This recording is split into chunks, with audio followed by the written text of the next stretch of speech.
사람이었습니다. 여러분, 우리가 하나님을 두려워해야 됩니까? 아니면 두려워하지 않아야 됩니까?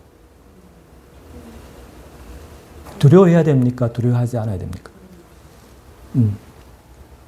우리는 하나님을 두려워해야 되는 사람이죠.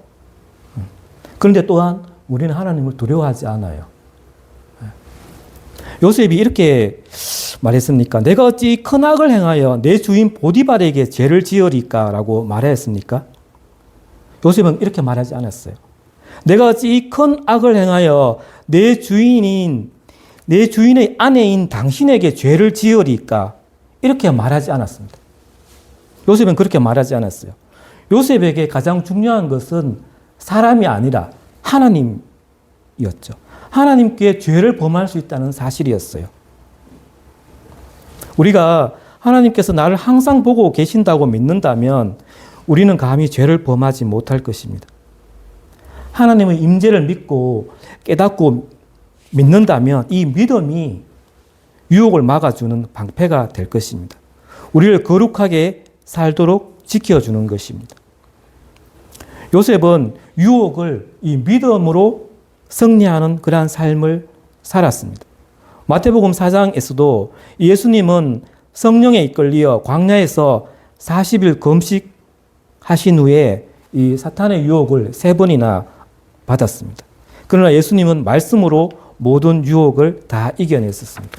그래서 마귀는 예수님을 떠나고 선사들이 나와서 수종을 들게 되었습니다. 8번째입니다.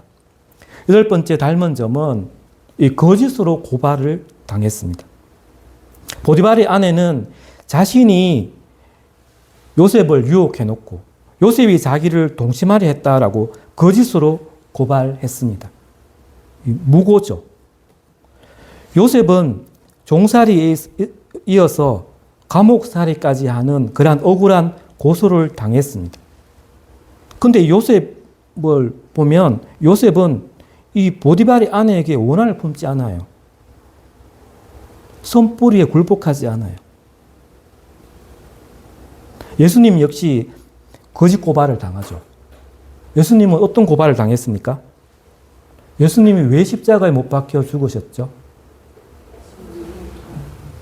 네? 그 죄목이 뭐죠?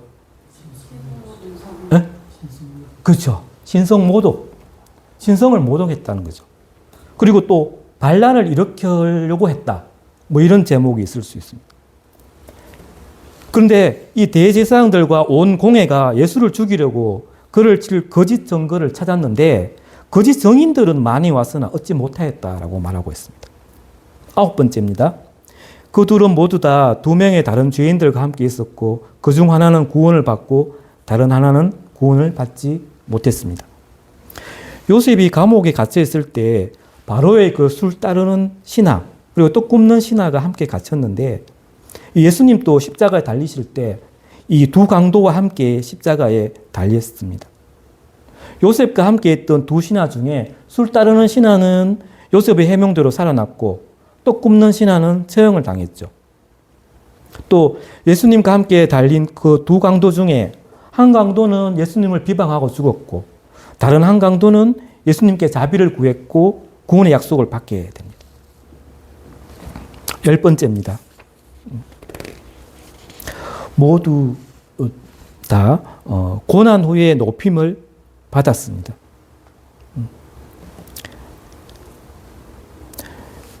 요셉이 감옥살이를 하던 중에 이제 그 꿈 해몽을 하고 나서 2년이나 세월이 지나고 나서 이제 바로왕이 꿈을 꾸게 되죠.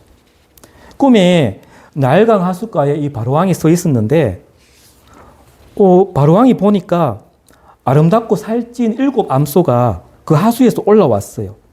그리고 나서 그 뒤에 흉악하고 파리한 7 암소가 그 아름다운 살찐 소를 먹는 그런 꿈을 꾸게 되죠. 그리고 또 다시 깨었다가 다시 잠이 들어서 꿈을 꾸었는데 이때는 또 이런 꿈을 꿉니다. 무성하고 충실한 7 이삭이 나오고 그 위에 또 가늘고 약한 그런 마른 7 이삭이 나오더니 그것을 삼키는 그런 꿈을 꾸게 되죠. 이 바로는 이 큰 충격을 받게 되었습니다.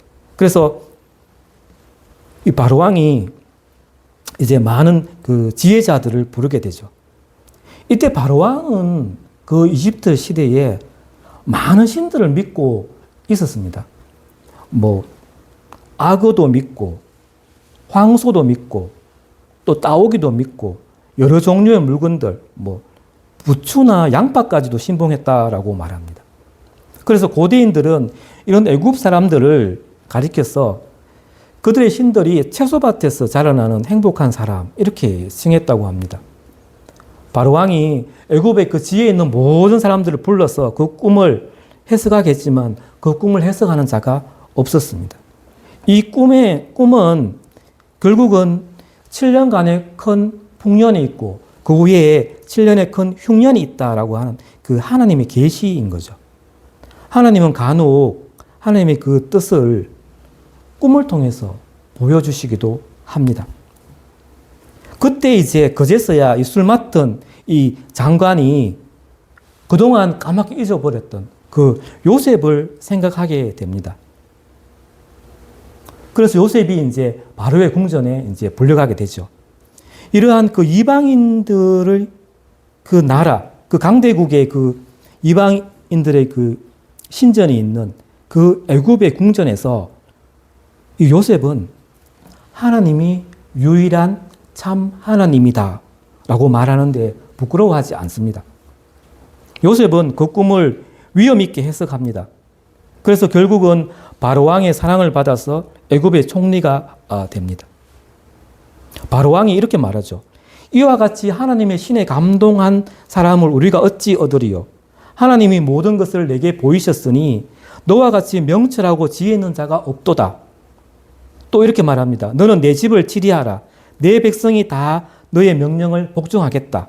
그러면서 너보다 높음이 오직 나의 그 왕자, 보좌뿐이다 라고 말합니다. 그리고 총리가 되게 합니다. 그리고 이 요셉에게 인장 반지를 빼어줍니다. 그리고 금사슬을 그의 목에 걸고 세마포옷을 입혀서 바로의 수레에 그를 태우고 이제 요셉이 지나가면 온 백성들이 이제 엎드리게 되는 거죠. 이 사실은 요셉의 왕이 애굽의 왕이 그 요셉에게 그의 정권을 이양한 것을 보여주는 그러한 말씀이죠. 이처럼 요셉은 전무후무한 영광의 자리에 오르게 되었습니다. 요셉이 30세에 총리가 된 것은 우연한 사건이 아닙니다. 모두 하나님의 시나리오고 하나님의 계획이고 하나님의 섭리에 의해서 이루어지신 것입니다. 빌립보서 2장 8절에 보면 예수님은 십자가에서 부활하신 후 모든 무릎을 예수의 이름에 꿇게 하셨다라고 기록합니다.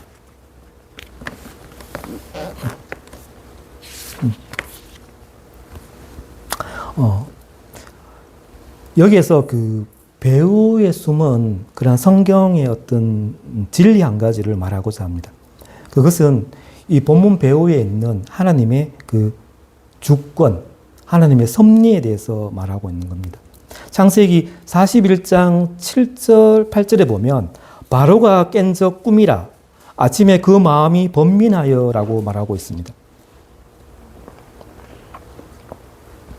그 시대 강대국이었던 이 애굽의 왕이 정말 온천하에 두려워할 것이 없는 그런 왕인데 그의 마음을 고민케 한 자가 있었습니다. 번민케 되었다라고 말합니다. 잠언 21장에 보면 왕의 마음이 여호와의 손에 있음이 마치 보의 물과 같아서 그가 임의로 인도하시는도다. 이렇게 말씀하고 있습니다. 왕의 마음이 여호와의 손에 있다라고 말합니다. 마치 하나님께서 왕의 마음을 그 여호와의 손에 있다라고 했습니다. 그러니까 하나님께서 왕의 그 마음을 주장하는 것을 그 저수지에 있는 물과 같이 마음대로 움직일 수 있다. 그리고 쏟을 수 있다라고 말하고 있습니다. 잠언에서 왜 사람의 마음이 여호와의 손에 있다라고 하지 않고 왕의 마음이라고 했겠습니까? 그것은 왕의 주권보다 더 높으신 만왕의 왕이 되신 하나님의 주권을 표현하기 위해서입니다. 또 다른 성경에 이렇게 말하고 있습니다. 에스더 6장 1절에 보면 이 밤에 잠이 오지 아니하므로 명하여 역대일기를 가져다가 자기 앞에 읽게 하더니라고 말합니다. 바사왕 아하수에로가 그 유대인 그 모르드게와 그의 백성 유대인들을 전부 학살하려고 하는 그 계획을 세우고 있는, 그것을 실천하려고 하는 그날 그 찰나에 어떻게 그들을 구원하게 되셨는가 하는 동기를 말해주는 거죠. 그때 아하수에로 왕도 잠이 오지 않았다라고 말하고 있습니다. 성경은 이것을 가리켜 유대인들을 구원하기 위한 하나님의 섭리라고 가르쳐 주고 있습니다. 천하를 호령하던 이 왕들로 하여금 잠을 자지 못하게 하고, 또 잠이 들어서 꿈을 꾸게 하기도 하고, 또 그들의 마음을 번민하게 하기도 하고, 또 괴롭게도 하시는 분이 계시는데 그는 곧 여호와 하나님이라고 성경이 가르쳐 주고 있습니다. 왕의 마음이 여호와의 손에 있음이 마치 보의 물과 같아서, 그 저수지의 물과 같아서 그가 임의로 인도하신다라고 말씀하고 있습니다. 그런데 이 하나님께서 바로 왕으로 하여금 꿈을 꾸고 번민케 하심으로 그로 하여금 이제 요셉을 찾게 되고, 또 요셉을 사랑하게 되고, 요셉으로 하여금 애굽의 총리로 오르도록 하는 길을 열어주시죠. 그런데 보면 하나님께서는 이 지상의 권세를 잡은 그 왕의 마음만 주장한 것이 아니라 공중의 권세를 잡은 이 마귀를 주관하시면서 요셉을 어떻게 보호하신 것을 또한 우리에게 보여줍니다. 이 마귀는 보디발의 아내를 통해서 요셉을 유혹하려 했죠. 범죄하게 해서 이 이스라엘의 구원자가 되지 못하게 했습니다. 요셉이 이 이스라엘 구원자가 되지 못하면 그 하나님의 언약이 이루어지지 못하게 되는 거죠. 요셉을 넘어뜨리란 거죠. 그런데 이 처음에 보디발의 아내의 그 유혹이 실패로 끝나자 이제는 그를 감옥에 넣도록 합니다. 그리고 요셉을 망하게 하게 하는 거죠. 그런데 창세기 39장 20절에 보면 이 요셉이 옥에 갇혔는데 여호와께서 요셉과 함께 하심으로 이 말씀이 또 있습니다. 사탄은 하나님의 사랑하는 아들을 이기지 못했습니다. 자, 11번째입니다. 그들은 모두 자신의 백성들과 타국의 사람들에게 양식을 제공했습니다. 요셉은 바로의 꿈을 통해 엄청난 기근이 올 것을 예상하고 양식을 저장해 둔 후에 사람들에게 나누어 주었죠. 처음에는 이제 애굽 사람들에게 나누어 주었고, 그 후에는 다른 지방에서도 오는 사람들이 오자 그들에게도 나누어 주었습니다. 요한복음 6장 47절에서 51절을 보면 예수님 역시 직접 생명의 떡이 되어서 진리를 알 수 없는 그 말씀에 굶주린 사람들에게 양식이 되셨습니다. 12번째입니다.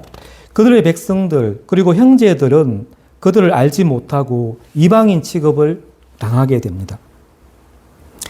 야곱의 아들들이 이제 양식을 구하러 애굽으로 오게 되는데 이 요셉 앞에 서게 되죠. 하지만 요셉을 알아보지 못해요. 그들은 자기들의 동생인 요셉의 얼굴을 알아보지 못합니다. 그 시대의 애굽은